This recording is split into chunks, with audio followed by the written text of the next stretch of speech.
Good evening to everyone. कैसे हैं आप लोग? आई होप सभी ठीक होंगे। एक खबर आई है, आप लोग देख रहे हैं। एक गैंग रेप बताया जा रहा है चंपावत में किसी 16 वर्षीय लड़की का। उसमें मैंने अभी पुलिस का बयान देखा और पुलिस ने जो इन्वेस्टिगेशन किया वो देखा मैंने अभी। तो उसमें उन्होंने बताया कि लड़की ने खुद जो उसने बयान दिया था उसमें विरोधाभास पाया गया, यानी कि कॉन्ट्रडिक्शन था। और जब उससे पूछताछ की गई तो उसमें पता चला कि कोई व्यक्ति जो है, उन तीनों जिनका नाम लिया गया था कि इन्होंने गैंग रेप किया है, उनके साथ कोई पहले मामला चल रहा था और वो उनसे रंजिश रखता था। एक षड्यंत्र के तहत ये सब किया गया। लड़की को ये झांसा दिया गया कि उसके पिताजी जो हैं वो बीमार रहते हैं, उनका पूरा खर्चा हम लोग उठाएंगे, तुम्हें इस घटना को अंजाम देना है। होना वो किसी और के घर पे था जो लड़की का दोस्त था, लेकिन हुआ किसी और जगह। उन्होंने ये सारा अंजाम दिया है, ये पुलिस ने कहा है। और अभी प्रेस रिलीज में उनके सब बातचीत चल रही थी। इससे पहले मैं वो भी वीडियोस देख रही थी जिसमें लोग आक्रोश में हैं कि देवभूमि में जो है लड़कियां सुरक्षित नहीं हैं। फिर अंकिता भंडारी के केस को लेकर के आ जाते हैं और बहुत सारी बातें हो जाती हैं। यदि ये सच में हुआ है तो बहुत ही शर्मनाक है। किसी लड़की के साथ इस तरीके की दरिंदगी करना बहुत गलत बात है। और यदि जो पुलिस ने इन्वेस्टिगेशन किया है वो सही है तो लानत है उस लड़की पर, जिसने ये समझते हुए कि कोई बंदा फंस सकता है। पोक्सो जैसे एक्ट में 20 साल की सजा होती है, उसमें वो किसी को फंसाने जा रही हैं। बहुत लानत है। लेकिन ऐसा अक्सर होता है। मेरा तो खुद का एक्सपीरियंस है, मैं तो रोज ये चीजें देखती हूं।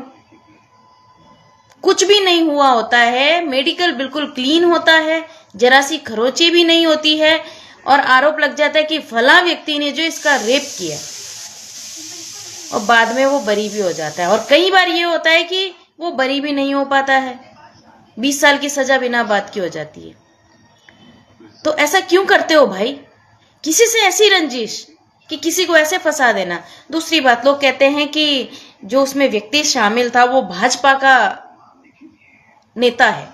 तो भाई एक बात बता दूं, कोई भी पार्टी किसी को ये नहीं कहती कि जाके तुम किसी लड़की का रेप करो, किसी का मर्डर करो, किसी के साथ गलत करो, किसी के साथ छेड़खानी करो। किसी भी पार्टी का कोई व्यक्ति ये नहीं कहता है, कोई पार्टी नहीं किसी को कहती है। तो ये सब जोड़ना ना बंद करें। अगर कोई किसी का रेप करता है ना, किसी के साथ गलत करता है, तो वो अपना व्यक्तिगत करता है। अगर वो किसी अपनी पार्टी का उसको ख्याल होता ना, तो ऐसी घटिया हरकत वो व्यक्ति नहीं करेगा, चाहे कोई भी पार्टी हो। मैं सिर्फ एक पार्टी की बात नहीं कर रही हूँ। तो ये राजनीति से जोड़ना बंद कर दें। अब सोचने वाली बात यह है कि अगर सच में ऐसी किसी घटना को अंजाम दिया गया तो सोचिए लड़कियां किस हद तक जा रही हैं। जिस पर बीतती है उसी को पता चलता है। हम नहीं है वहां पर। मैंने तो जो न्यूज देखा है, इस पर न्यूज में वही बता रही हूँ। मुझे नहीं पता कि वहां पे क्या हुआ होगा, लेकिन ऐसे बहुत सारे केसेस हैं मेरे पास जो मैं लड़ रही हूँ और जिन पर मैं भली भांति समझती हूँ कि ये सच्चाई है या नहीं है। कई बार लड़कियां पीड़ित होती हैं, लेकिन कई बार इस तरीके की घटनाएं भी होती है। और कुछ केसेस में तो ये भी होता है कि दो लड़का और लड़की का अफेयर चल रहा है, बाद में जब पकड़े जाते हैं या बात बनती नहीं है आपस में, तो आरोप लगा देते हैं लड़कों पे। ये सच्चाई है, इससे मत भागिए। लेकिन अगर ऐसा हुआ है कि लड़की को मोहरा बनाया गया षड्यंत्र के थ्रू, षड्यंत्र करते हुए, कितनी गलत बात है। एक नाबालिग लड़की को मोहरा बनाना, फिर रेप जैसी घटना दिखाना। बल्कि अभी अभी पुलिस ने ये खुलासा किया कि रेप नहीं हुआ है, रेप जैसी दिखाने की कोशिश की गई। और जिन लोगों पे ये आरोप लगाए गए थे वो उस जगह पर थे ही नहीं, उनकी लोकेशन वहां पर नहीं थी, वो कहीं और थे। तो ऐसा तो नहीं हो सकता ना कि व्यक्ति हो कहीं और लगा दिया आरोप कि भाई आपने यहाँ पर रेप किया। सोचिए ना, लोग किस स्तर तक आजकल जाते हैं और कहाँ तक सोच रहे हैं। मुझे नहीं पता उस केस की सच्चाई क्या है।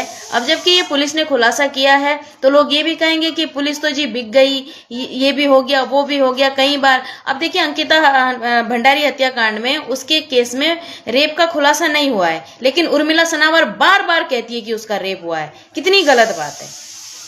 जब कोई मेडिकल में कोई चीज आई नहीं है तो उसको कैसे कह दे रहे हो आप लोग? गलत बात है।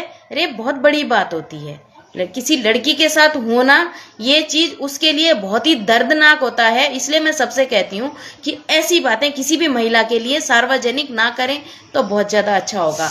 और अगर किसी के साथ ऐसा गलत हो जाए वो भी गलत है, और किसी पे गलत आरोप लगाना वो भी गलत है। आज के लिए सिर्फ इतना ही है। Thank you so much.